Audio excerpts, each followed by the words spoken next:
Jangan-jangan karena Doni Salmanan kemarin masukin ke kantong, mereka nggak mau kecolongan, akhirnya diborgol aja sekalian. Berkelakar bahwa jangan-jangan Indra Kents di sini pindah agama, masuk Islam di situ. Tapi apa betul dia sampai harus pindah agama karena permasalahan ini? Dan apakah jika ternyata saat dia masuk Islam, kalian akan memaafkan? Kita akan tahu nanti, tapi saya pikir di sini untuk saat ini terlihat sekali bahwa dia masih merasa di atas angin.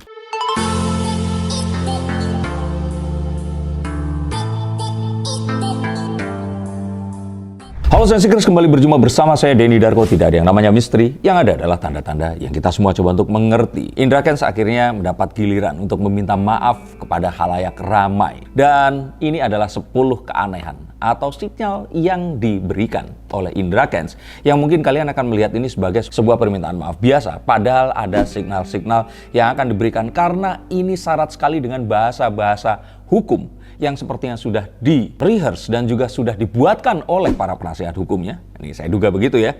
Dan ini adalah banyak hal yang seakan-akan ingin disampaikan, sehingga kalau nanti dia melakukan pembelaan akan bisa diambil dari pernyataannya itu tadi. Nah, kita nggak usah lama-lama karena kartu-kartu saya akan menembus ini semua dan mengetahui apa yang terjadi sebenarnya. Yang pertama, kita akan lihat bahwa perbedaannya di sini itu adalah Indra Kents di sini diborgol. Sedangkan Doni Salmanan itu enggak, tangannya bisa gosok-gosok ke banner yang ada di belakangnya, bisa masuk ke kantong, dan sepertinya Indra Kents di sini agak lebih nervous atau tegang. Ini terlihat dari tatapan matanya, gesturnya, tapi yang paling pasti terlihat adalah dia memegang 2 mikrofon dengan borgol yang masih terikat. Atau mungkin di sini kalau saya kira jangan-jangan karena Doni Salmanan kemarin masukin ke kantong, mereka nggak mau kecolongan, akhirnya diborgol aja sekalian agar tangannya nggak masuk ke kantong. Dan kelihatan nggak sih bahwa di sini Indra Kents itu kayak berbeda banget. Jerawatan, rambutnya dibotakin. Saya bilang dibotakin karena rambutnya itu tumbuh mungkin sekitar 2 minggu ke belakang ya. Nah, sedangkan Doni Salmanan ini kan masih kayak waktu ditangkap. Ya bedanya cuma nggak perlente karena nggak dipomade ke belakang. Tapi apakah ada perlakuan yang berbeda? Karena Doni Salmanan ini sopan atau Indra Kents ini karakternya tengil, tapi saya lihat di sini memang Indra Kents ingin menunjukkan sesuatu yang berbeda dari apa yang dia sekarang itu alami. Tapi ya kita tahu bahwa segala sesuatu yang kita dapatkan ini kan reaksi dari aksi yang diberikan. Sehingga apakah karena mengaku laptop dan HP-nya hilang sehingga dia akhirnya menjadi seperti ini, kita belum tahu, tapi kita nanti saja. Tapi di sini jelas ada perbedaan antara Doni Salmanan dan Indra Kents. Nah, yang lebih unik lagi adalah saat si Indra Kents di sini ingin menunjukkan satu, oh saya ini orang baik dan sebagainya dengan mengucap salam ala orang Muslim. Sedangkan Indra Kents di sini diketahui tidak beragama. Ada satu konten yang menunjukkan bahwa dia mau menyumbang ke gereja tapi dia bukan Nasrani, dia ingin menyumbang ke masjid tapi dia bukan Islam. Tapi di sini dia mengucap salam ala orang Islam, yaitu Assalamualaikum warahmatullahi wabarakatuh. Dan dengan begini orang-orang sampai akhirnya berkelakar bahwa jangan-jangan Indra Kents di sini pindah agama, masuk Islam di situ. Tapi apa betul dia sampai harus pindah agama karena permasalahan ini? Dan apakah jika ternyata saat dia masuk Islam, kalian akan memaafkan? Dan kita akan lihat dari bahasa dan juga cara bicaranya yang ini lancar, tapi terlihat dihafalkan, tapi ada tekanan di situ. Sehingga saya bisa katakan bahwa dia sebenarnya tertekan, tapi dia nggak stres. Karena dia merasa kayak, ya masih rileksnya ini masih ada. Apakah memang dia merasa bahwa hukumannya akan diringankan atau hartanya sudah aman di satu tempat, sehingga kalau saya kira di sini seakan-akan tidak ada penyesalan di matanya. Seakan-akan apa yang dikatakannya ini hanyalah sebuah kata-kata yang dihafalkan dan dikatakan karena sebuah kewajiban. Kita akan tahu nanti, tapi saya pikir di sini untuk saat ini terlihat sekali bahwa dia masih merasa di atas angin. Stop dulu sebentar untuk kalian semua yang merasa atau menganggap bahwa saya hanya membacakan tarot untuk artis.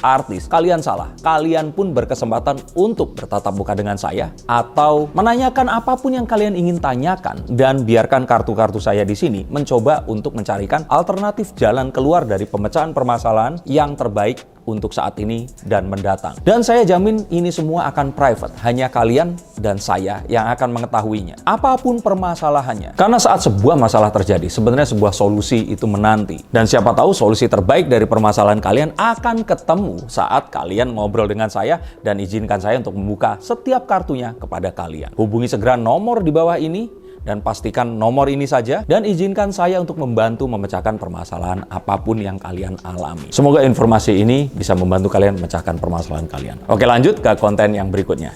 Yuk. Nah, kita sekarang akan melihat dari pilihan katanya. Kalau saya pikir di sini dikatakan bahwa dia mengetahui ini dari sebuah iklan. Jadi dia ini melihat ke sebuah iklan, dia ditunjukkan dari iklan itu tadi. Sama seperti kartu Eight of Cups yang mencari tahu terus kemudian ditunjukkan jalan menuju ke apa yang diinginkan. Nah, apakah ini adalah sebuah upaya yang saya duga di sini untuk menunjukkan bahwa dia ini bukan afiliator. Dia ini adalah orang yang juga tertarik dan menjadi korban di situ. Tapi bener apa enggak? Seharusnya kan kalau memang mau membuktikan, suruh aja trading pakai aplikasi yang lain, dia bisa menang atau enggak, bisa nggak dapat duit puluhan miliar itu, dan dia akhirnya dapat. Kalau memang oke, ya nggak apa-apa, lepaskan saja, pekerjakan, dan uangnya nanti bisa digunakan untuk mungkin melunasi hutang negara. Nah, yang menarik di sini adalah saat Indra Kents mengatakan bahwa dia di sini ikut pelatihan. Berarti kalau ikut pelatihan, bukan dia dong yang melatih, ada yang melatih dong. Dan di sini akan jelas bahwa pelatihnya ini adalah orang yang tentu saja memiliki satu keilmuan yang lebih tinggi, mungkin adalah pakarnya binary option di sini, sehingga si pakar ini tadi mungkin adalah orang yang akan disebut oleh Indra Kents nanti. Seakan-akan dia akan bilang bahwa jangan tangkap saya, tangkap si pakar ini tadi. Mungkin akan begitu, tapi kita belum tahu. Kita tunggu saja nanti, tapi kalau saya kira ini adalah sebuah petunjuk bahwa saya di sini hanya belajar dan pakar itu yang mengajari saya. Dan di sini juga dia memilih kata-kata tidak ada niatan untuk melakukan ini. Tapi tenang saja Indra, jejak digital itu tidak akan hilang. What happens in internet stays forever in internet. Sehingga kalau menurut saya tinggal tunggu waktu. Dia mau mengakui apa, tapi nanti bukti akan berbicara yang sebenarnya. Dia katakan juga bahwa dia tidak berniat menipu, bawa-bawa orang tua saya tidak pernah mengajarkan menipu. Orang tuamu juga pasti tidak mengajarkan untuk sombong kan, untuk berkata bahwa Tuhan bingung untuk memiskinkan kamu kan. Tapi yang jelas di sini dia tidak menginfokan bahwa binary option itu bukanlah trading yang sebenarnya, dan dia mencoba untuk menutupi fakta itu tadi. Dan nggak mungkin dia hanyalah pengguna biasa, karena dia terlihat bersosialisasi dengan para afiliator binary option yang lainnya. Dia pikir orang Indonesia sebodoh itu ya. Dan terakhir dia mengatakan bahwa menyayangkan mengapa hal ini terjadi, yang kalau menurut saya, ya ini nggak akan terjadi kalau kamu tidak melakukan ini tadi. Ini sama seperti sebuah kecelakaan yang dilakukan karena kelalaian, dan kecelakaan yang dilakukan atau pembunuhan dilakukan secara berencana.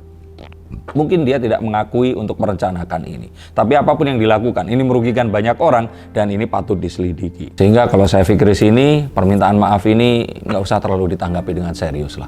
Ini sesuatu yang sudah didoktorate. Ada seseorang yang mengajarkan, dia melakukan ini berharap untuk mendapatkan dan menyampaikan suatu signal. Kalau kita lihat di sini, biarkan polisi yang bekerja, seperti yang dikatakan oleh salah satu divisi dari Humas Polri yang menyelidiki ini tadi, bahwa Indra Kents boleh mengakui dan tidak mengakui, dan itu tidak penting untuk polisi. Yang paling penting penyidikan dan alat bukti yang akan ditemukan untuk mendakwa dia dengan dakwaan yang seberat-beratnya. Maka kita akan saksikan dan menjadi saksi, keadilan akan ditegakkan, dan kalian semua mungkin akan dibukakan mata agar kalian tahu bahwa apapun yang ada di internet, apapun yang ditawarkan di media sosial, tidak semuanya seperti apa adanya, dan kalian harus waspada serta jangan ragu-ragu untuk melaporkan jika terjadi hal-hal yang tidak diinginkan, karena hal seperti ini akan terjadi jika satu viral dan kalian laporkan. Maka lakukan sekarang juga, jangan pernah takut, dan lindungi keluarga kalian dari hal seperti ini dengan membagikan konten ini tadi. Dan untuk kalian yang ingin dibacakan kartunya, silahkan hubungi nomor di bawah ini. Sampai jumpa dan salam untuk keluarga kalian.